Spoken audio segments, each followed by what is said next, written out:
Hello, Susan. Hello. Hello, hello. It's very cold here. Yeah, well, I'm in Watertown. It's probably about the same. Same. Yep. You mean outside or in your room? Can you say that again? Are you talking about outside or in your room there? Outside. Yeah, Inside we have very nice people. It's warm here. great. All right, we will start.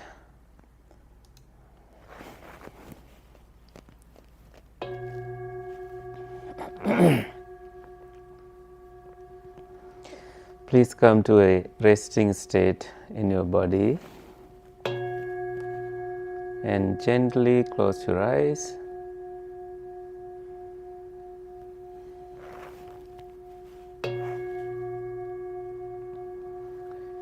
As the sound disappears, you transcend any worries from this day.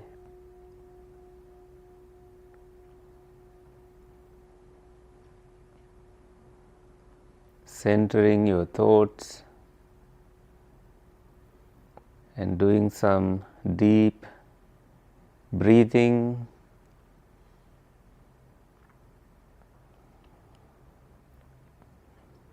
As you breathe in, you may bring your shoulders all the way up and drop your shoulders as you breathe out. Do that a couple of more times. Breathe in, breathe out.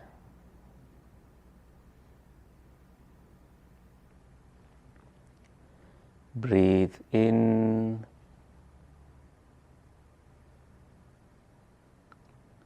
breathe out. And this time you may breathe in through your nostrils and breathe out deeply through your mouth.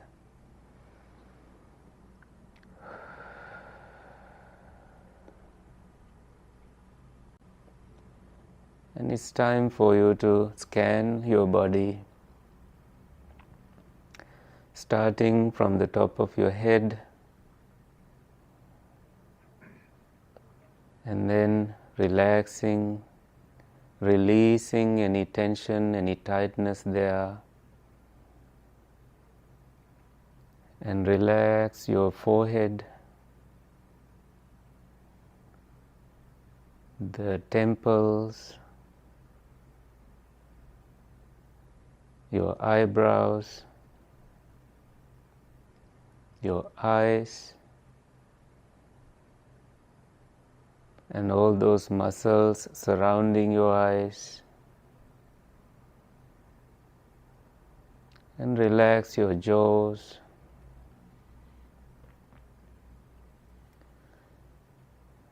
Make sure you are seated in an upright position, not leaning backward or forward too much,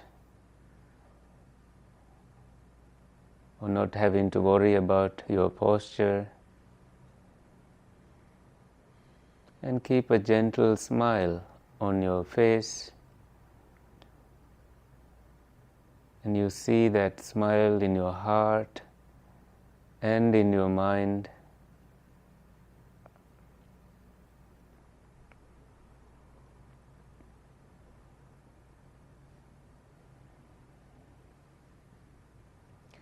Also relax the back of your head.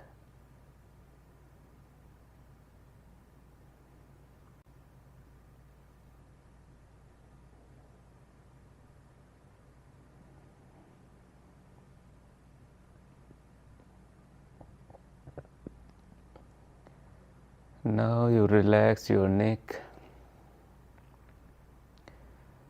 and your shoulders, your arms, your elbows,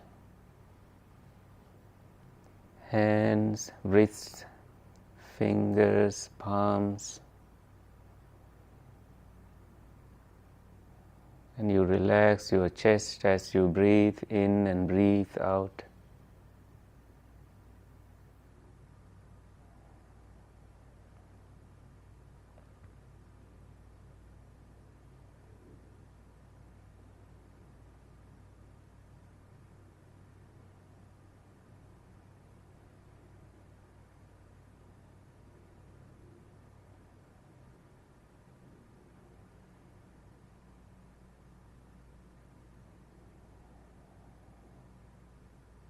Now you relax your spine, upper back, mid back, and your lower back.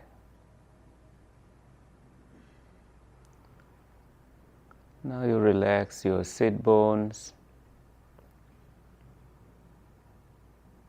You may notice that your body automatically adjusts itself to this upright position.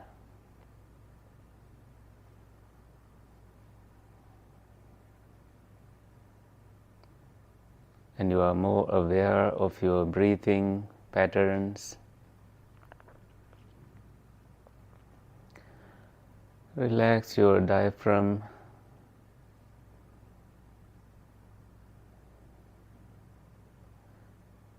You can drop all the weight from your upper body.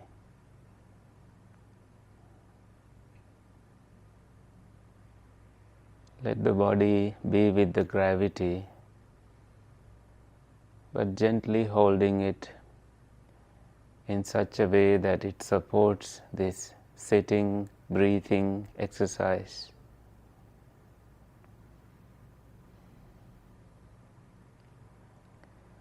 Your stomach, the gut also begin to relax. There is a sense of relief as you discover that you can let go of the past, let go of the future, and embrace this moment fully.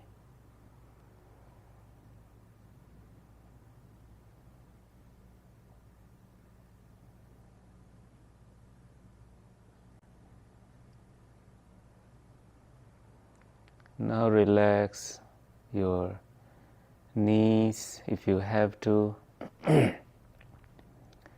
your calves, ankles, the soles of your feet, and your toes.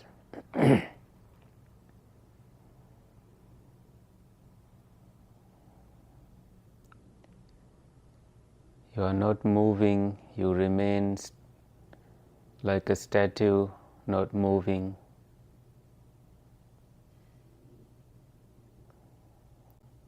You let go of seeing, hearing, smelling, tasting, physical sensations and thinking. You let things be, let them come and go. You do not serve tea for these adventitious defilements or anything that distracts you, anything that brings up craving in your mind, liking and disliking. You are getting deeply rooted to the ground below like a tree, being nurtured by the roots of virtue, stillness of the mind, and your wisdom.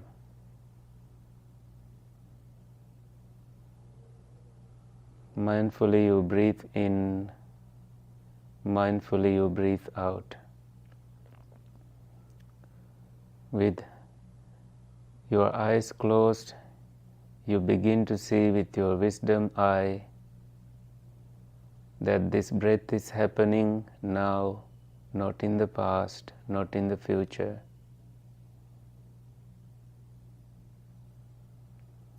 You notice deep and shallow breathings.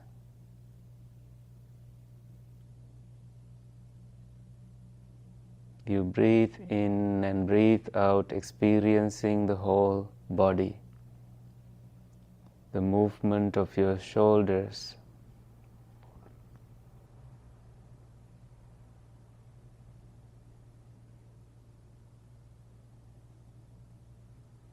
you take delight in this one activity of observing your breath.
You notice the starting of the breath and the ending of the breath when you are inhaling and exhaling.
You will notice that parts of your body disappear and you become one with your mind, and the body begins to completely relax, and the mind starts to lead the way, mind leading the mind.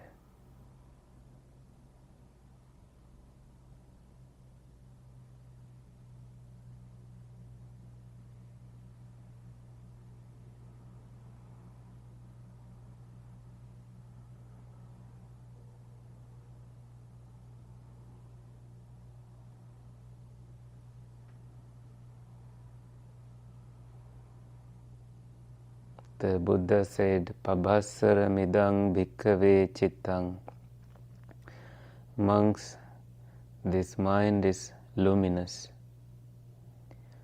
Tanchako agantukehi upakkilittehi upakkilittang, that this mind is defiled by adventitious defilements. So now our goal in this meditation is to find that pure, bright light like mind.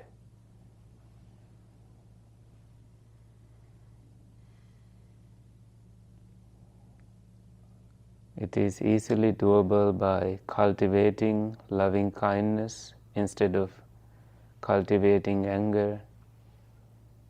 In other words, you let go of anger and choose loving kindness, friendliness as food for the mind. Abandoning cruelty, you understand suffering and you cultivate compassion in your heart. That makes your mind so pure.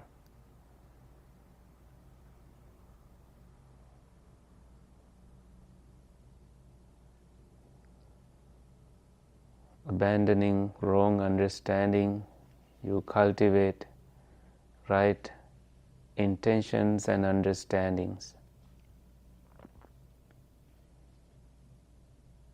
Cultivating wisdom as much as possible.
You will hear the Buddha's words on loving kindness, and you remain in meditation, listening to these words and cultivating a mind that is radiating loving kindness, cultivating a mind full of loving kindness, and dwelling in a state of mind imbued with loving kindness.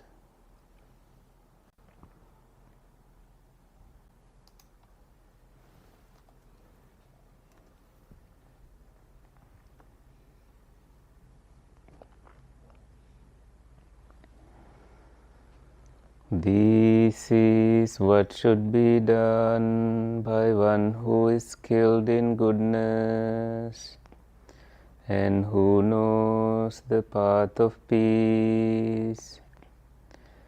Let them be able and upright, straightforward and gentle in speech, humble and not conceited, contented and easily satisfied, unburdened with duties and frugal in their ways, peaceful and calm and wise and skillful,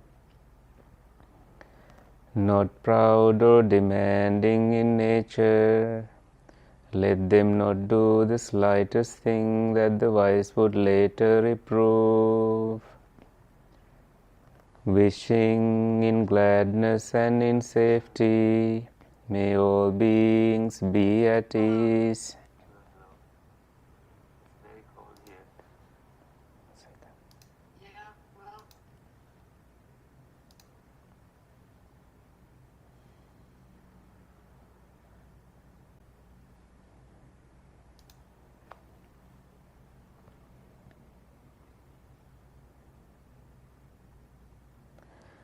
Whatever living beings there may be, whether they are weak or strong, omitting none, the great or the mighty, medium, short or small, the seen and the unseen, those living near and far away, those born and to be born, may all beings be at ease.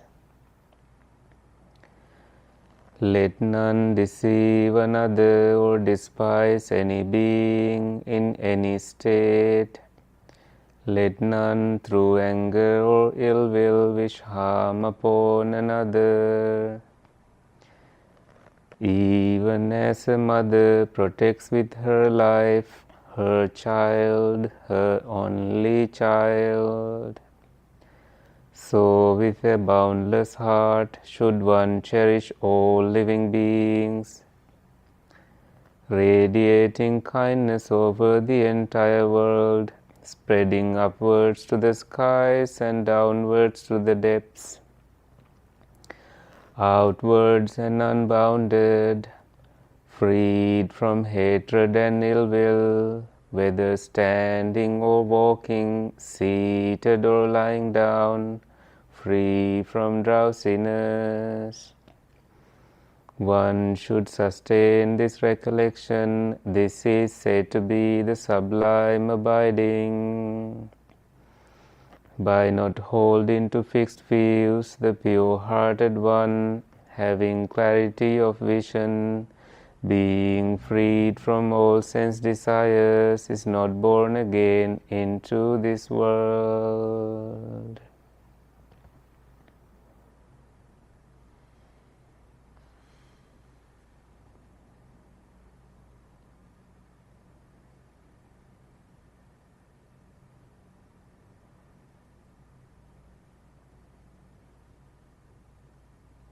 Now you may reflect on a quality that you would like to cultivate based on the Metta Sutta that you just heard, the Sutta on friendliness, cultivating a heart of loving kindness.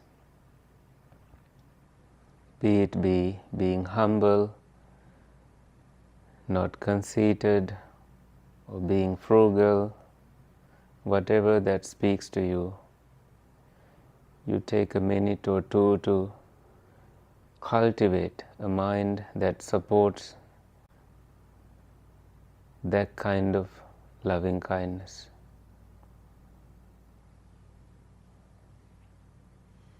How you become a very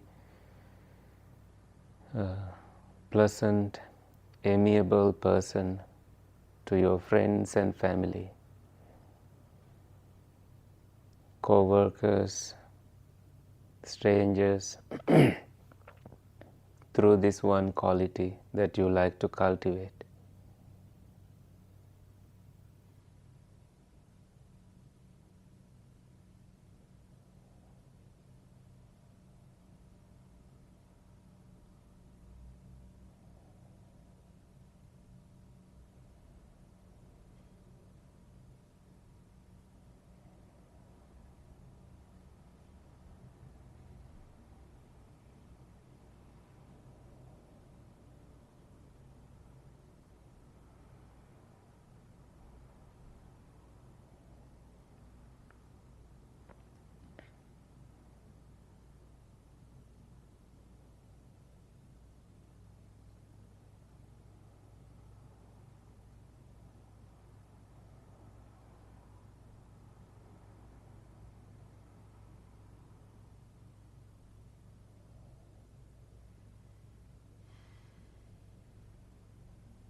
You can slowly come out of your meditation and begin to stretch.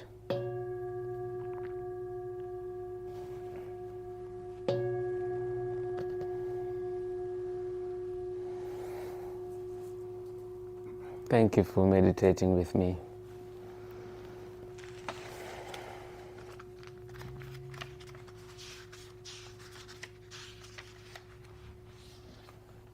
Could you please pass this on to everybody? What is that? Oh, I just picked up a random handout from the board.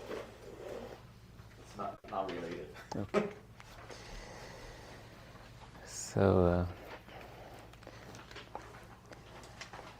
this I prepared for our group in New Hampshire, but not many people showed up, so I never discussed this. I don't know why I came up with this interesting subject. This is about overthinking, and I thought it's interesting. It's an interesting subject that we can all read and understand and discuss a little bit about it. So let's read. In Buddhism, overthinking is understood as a proliferation of thought. Papañca is the Pali word that arises from mental formations and can lead to suffering if not managed wisely. The teachings emphasize mindfulness and letting go of unwholesome thought patterns, which can help break free from this cycle. The root causes of overthinking. Overthinking often originates from craving, taṇhā, clinging, upādāna, grasping closely, and ignorance, avijjā, that is generally about not knowing, which fuel mental proliferation. These processes are explained in the teachings on dependent origination. That is about how things are dependently arisen, like craving and clinging and ignorance. They are dependently arisen because of other factors. These other results can arise. where one thought leads to another, creating a chain reaction that can spiral into stress or suffering. And number 2, mindfulness and awareness. The Buddha emphasized the importance of recognizing when thoughts arise and using mindfulness to let them go. The practice of mindfulness, sati, involves observing thoughts without judgment and understanding their impermanent and impersonal nature. This approach is central to many meditative practices, such as the 6 R's in Tranquil Wisdom Insight Meditation, TWIM practice. They teach something called 6 R's, and you have the list here that I may have mentioned that before. When you have a distracting thought, you recognize it, release it, relax, re-smile, return, and repeat this process every time there is a distraction. This helps in meditation when you are practicing meditation. And number 3, tools for addressing overthinking. Meditative focus. Practices like metta, loving kindness, meditation, or focusing on the breath help calm the mind, reducing its tendency to overthink. These meditations are designed to anchor attention and foster tranquility. And the next section, right effort. In the Noble Eightfold Path, right effort entails abandoning unwholesome states of mind and cultivating wholesome ones. Overthinking, being unwholesome, can be counteracted by redirecting the mind to constructive and peaceful thoughts. Practical advice from the suttas. This is the sutta advice. Vitakka Santahana Sutta. Vitakka means thoughts, Santahana means stilling of these thoughts. This is Middle Length Discourses number 20. Offers a 5-step approach for overcoming distracting or overthinking tendencies, such as replacing negative thoughts with positive ones, or contemplating the drawbacks of overthinking. And we will visit that again on the other side of this page. Letting go of clinging to thoughts and emotions is vital for achieving mental clarity and peace. This is often practiced through forgiveness meditation and seeing things as they truly are, without attachment. By cultivating mindfulness, relaxing habitual mental tension, and redirecting attention skillfully, practitioners can effectively address and reduce overthinking, ultimately fostering a more peaceful and balanced state of mind. So I have added 2 stories, contemporary stories about overthinking. Number 1, the job interview spiral. Sarah was preparing for a job interview and began obsessing over potential questions. She overanalyzed every possible scenario, staying up late rehearsing answers. By the interview day, her anxiety was palpable and she struggled to focus on the actual conversation. Afterward, she reflected on how overthinking had drained her energy. She decided to practice mindfulness by journaling her thoughts and meditating for 10 minutes daily, which helped her approach future challenges with clarity and calmness.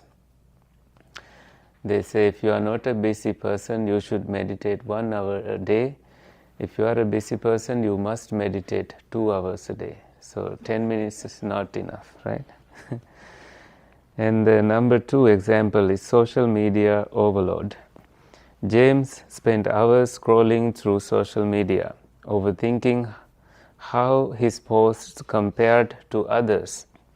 His mind raced with thoughts like, why didn't they like my post? Or, what if I am falling behind in life? Recognizing the toll it was taking on his mental health, James implemented a daily screen-free hour. He began using that time to focus on hobbies and self-care, realizing that his overthinking stemmed from comparing himself to unrealistic portrayals of others. So the Buddhist stories about overthinking, that's the last aspect. There are 3 stories that I will read and then we will discuss. The story of the angry monk, again from the Vitakka Santana Sutta, stilling of distracting thoughts. A monk struggled with intrusive angry thoughts during meditation.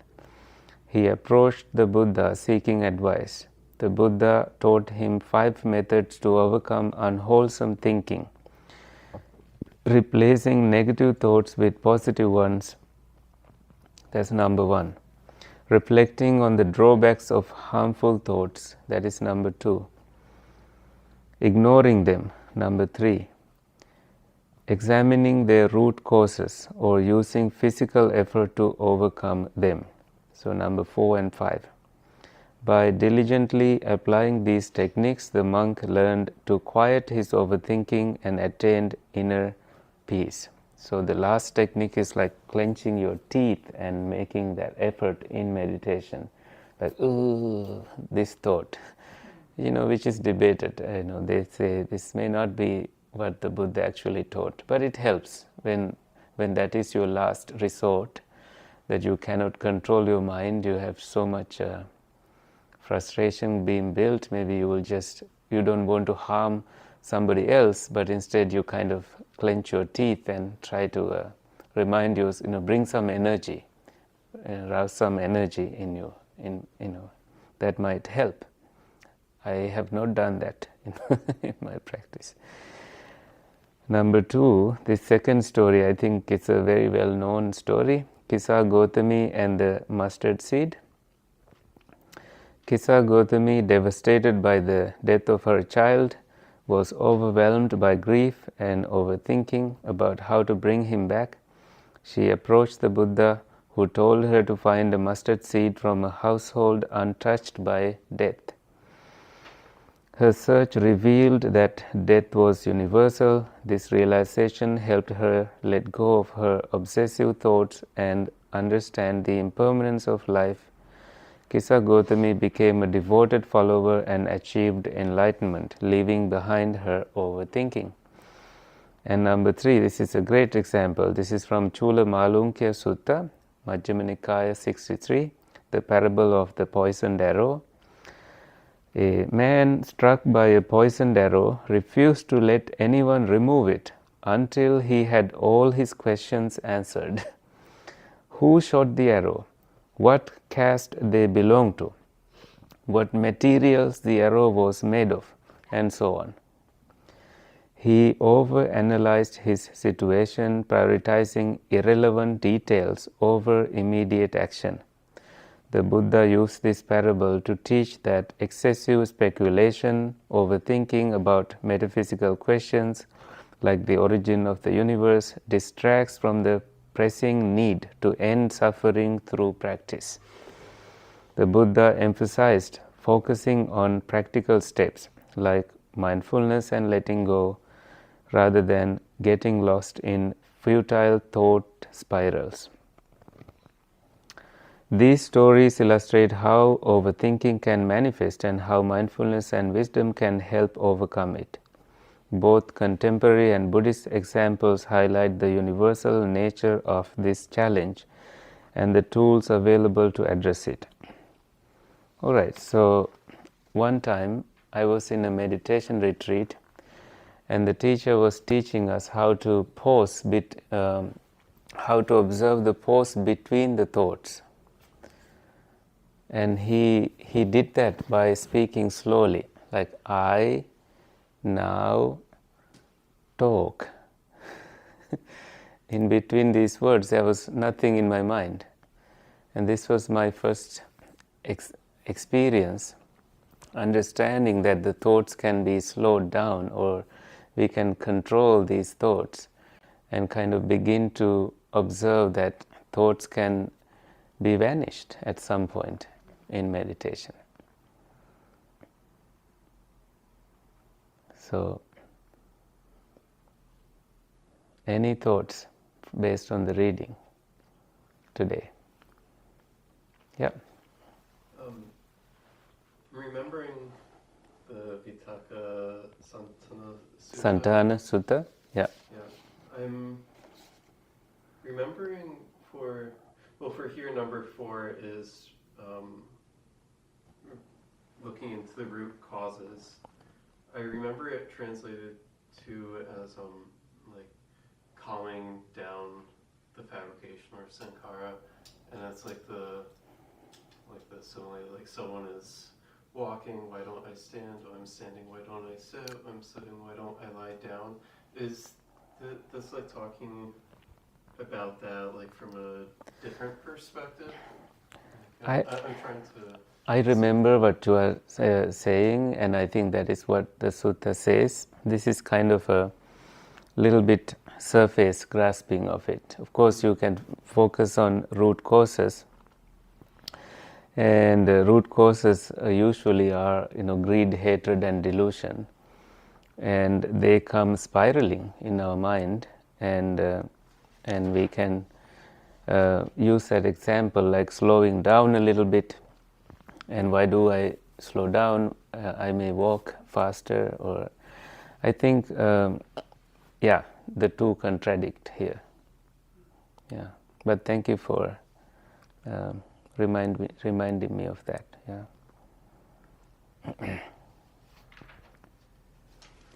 You have a good memory of the Vitakka Santana Sutta.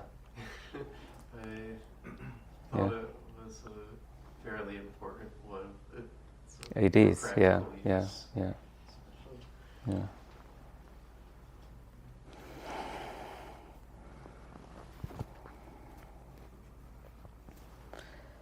Any other thoughts?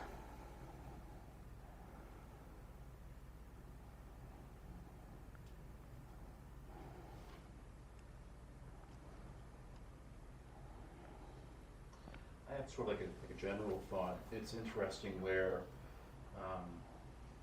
I think we're all certainly guilty at some point or another of overthinking, and We all do that. oh, absolutely. We master that.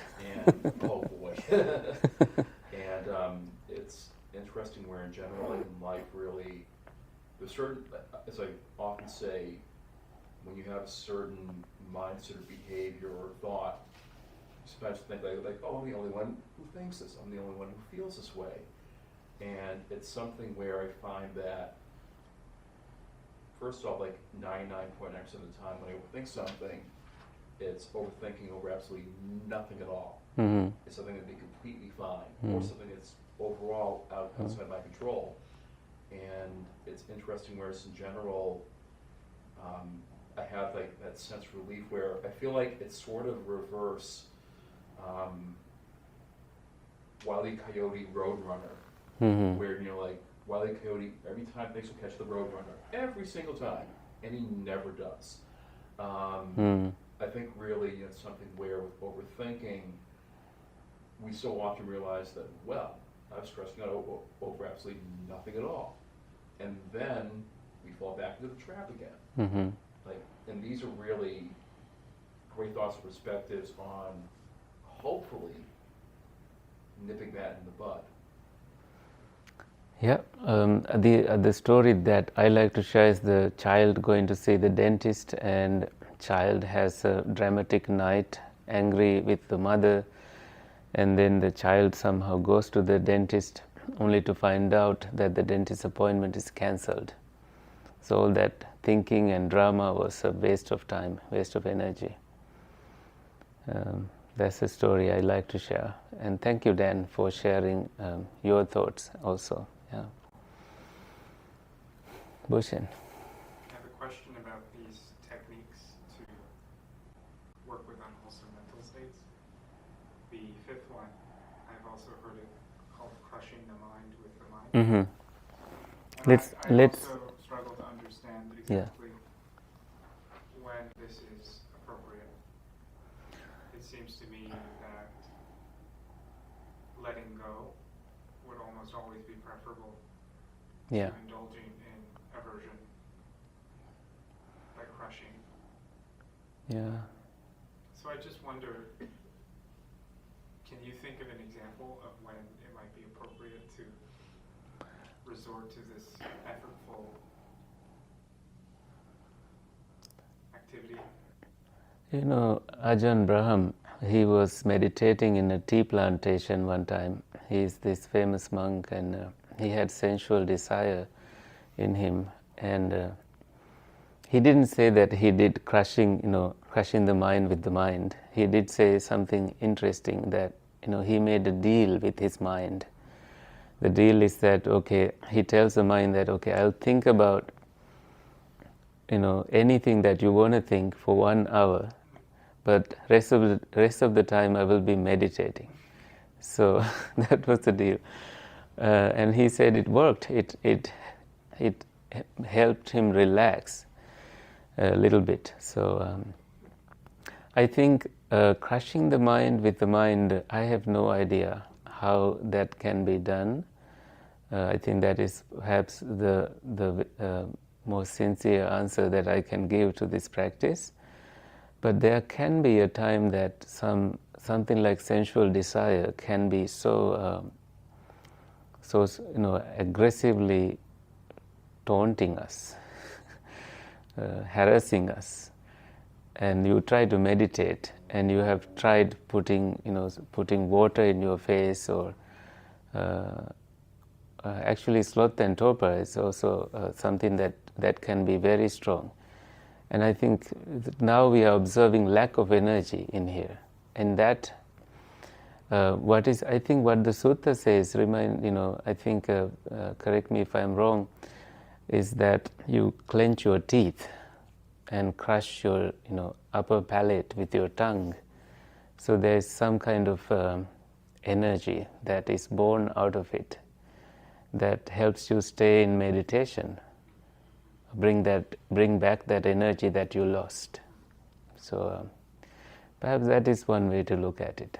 But this is, as I said, is debated as a practice that was added later to the suttas, and that can happen. Yeah. Thank you. You are welcome. Thank you. Yeah. I was just going to say, maybe for this one, it's kind of like the threshold could be like breaking out into action based on like an unwholesome desire. So it's not the ideal method for mental development, but it's like the last resort before breaking restraint. Yes. Yeah. It's not the ideal action. It is kind of the last resort when all else has failed. I agree with that. It's kind of the positioning of it tells that do this when all other techniques failed. They require some kind of the previous techniques. They also require some kind of effort, obviously, like replacing negative thoughts with the positive ones.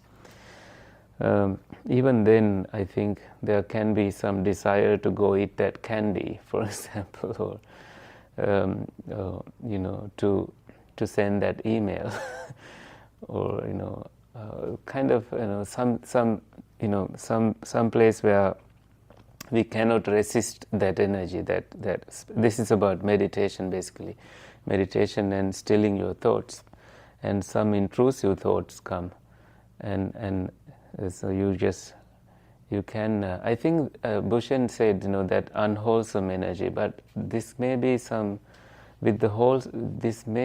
this can be done with wholesome intention, I believe, to navigate toward that peaceful state of the mind.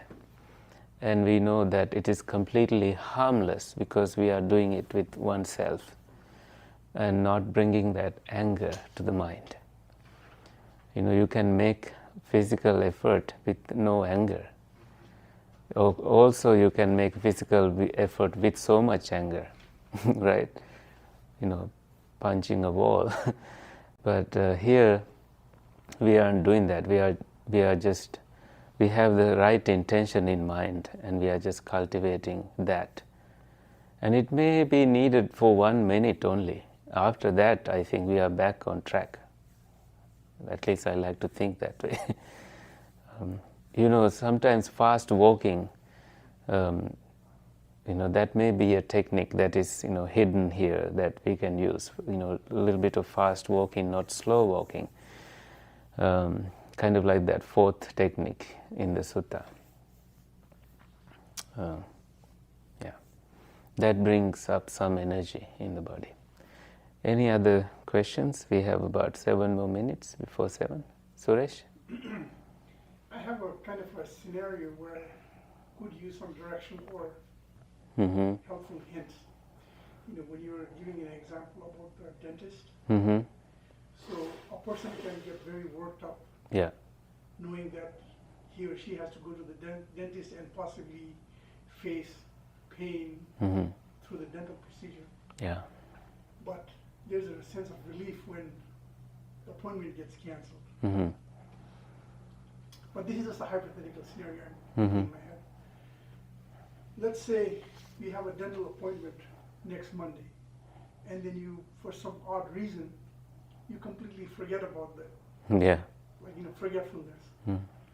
So because of the forgetfulness, you kind of eliminate that pain or anxiety. But still, forgetfulness is not virtue. So in that circumstance, the sense of relief and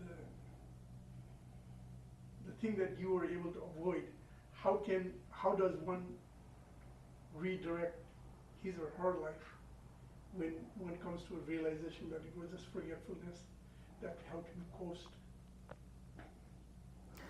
So that the next time, how does a person... Yeah.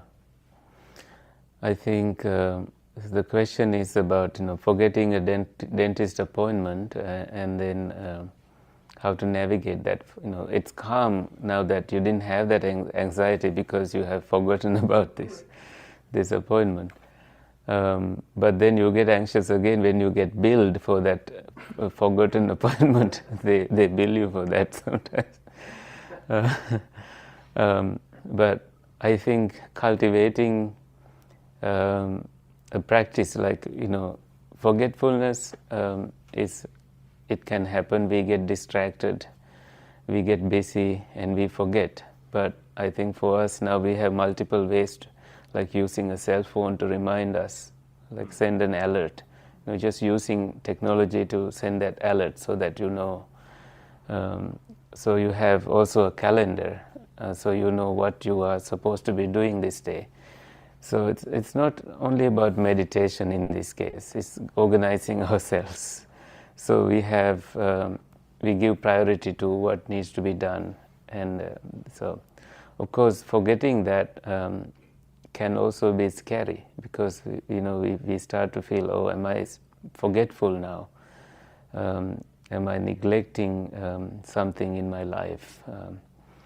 So for that, I think, one quality we learned in the Buddha's discourse on loving kindness is that being less busy. That means, not having too many duties. This is why we forget sometimes, and we forget because we have multiple ways to distract ourselves now in life. Work is it's a one way people get distracted with, or cell phones or anything. So the reason I didn't say mindfulness at first is that's not the only thing that helps. Organizing ourselves. There was a monk in Myanmar. He's a Sri Lankan monk. He passed away last month actually. Bhante Kusala. He, in Myanmar, you go to the river for bathing, and he forget the soap. And other monks say, you always practice mindfulness, and you say, I'm walking, I'm eating, and why are you forgetful? And the monk, Bhante Kusala, realized that there must be something more to this mindfulness. So he went to the discourse on establishing mindfulness, Satipatthana Sutta, and realized that it's not about forgetting, it's a different thing. Mindfulness is about redirecting your mind toward wholesome, cultivating that wholesome state of the mind, pure state of the mind. And in that you can forget things, and that is totally fine. You don't beat yourself up for forgetting things. That's a natural human thing. Everybody forgets things. And you can, in work situations, if this is repeatedly happening, then that needs to be addressed. It's uncomfortable for others. But if it is something that you can manage, you organize your life, you can focus on simplifying your life, and that way you may not be as forgetful as before. I hope that helps. Yeah. I have like one little bit of possibly advice to share with people, but you referenced emails, for example, and sometimes we have to send pretty important email to somebody. If there's the advantage of something where, let's say it's something work-related, and let's say it's something that's 2-3 days from now, what I'll often do is, I have Yahoo Mail, and you can set a timer on when an email will be sent. Mm-hmm. And let's say you send an email on Tuesday. Mm. So at some point, Friday, Saturday, I'll draft the email in my draft folder. And I'll set it to be sent at, say, 9 o'clock Tuesday morning. But the days beforehand, I can tweak the email. I say okay, well, I wanted to say that, but let me change it a little bit to this, that kind of thing. And it's an email where you need to ask something big or discuss something big. You can tweak what you want to say. And instead of just oh my God, I got to send this email, you're sitting at your keyboard right then and there. Let it marinate for 48, 72 hours. Yeah. And then by the time 9 o'clock Tuesday morning rolls around, it's sent, and quite likely the person who receives the email will say, oh, okay, but you'll have said what you want to say. You'll give it the time to basically breathe and to adjust in a couple days' time. Yeah. That extra time always helps. I think I've done that many times. Sometimes I write something and then keep it for 1 week, and then my mind has changed about it. So I have a different project altogether in my mind at the end of that 1 week. So like one more little story, and I don't want to bore everybody in the room, but this is something where in my apartment building, there's a neighbor of mine, and she blew off some steam at the property manager, and he, of course, he's usually a very, very easygoing person, and he, of course, became a bit defensive. And I said to her, well, a little advice in the future, if there's an email or a text that you want to send, in the heat of the moment, think to yourself, do I really want to say this? And odds are, the next morning, you think to yourself, oh boy, if I click send on that, yikes. So, don't react in the heat of the moment. For example, if it's fireworks or apple pie or a bowl of ice cream, that's heat of the moment. That's exciting. But it's something where you're your emotions are high, just okay, step back here. And instead of having a regret, the next morning you'll have relief for that and thinking thank goodness I didn't compose and send that text. Yeah, I think it requires some mindfulness and being considerate about other people's and their lives, and that is an act of loving kindness. Yes, Susan, you have a question? Just a practical thing. Is it possible to get a copy of what you handed out? Yes, I will email it to you. Thank you. You're welcome. All right, I think we've come to the end of today's session. Let's share merits. Please join your palms together and join with me with this wish. May suffering ones be suffering free, and the fear-struck fearless be. May the grieving shed all grief, and may all beings find relief. May all beings share this merit that we have thus acquired for the acquisition of all kinds of happiness. May beings inhabiting space and earth, devas and nagas of mighty power, share this merit of ours. May they long protect the Buddha's teachings and protect you all. Sadhu, sadhu, sadhu. Thank you. Good night. Thank you for coming. Good night, Susan. I'll send an email to you. Great. Thank you.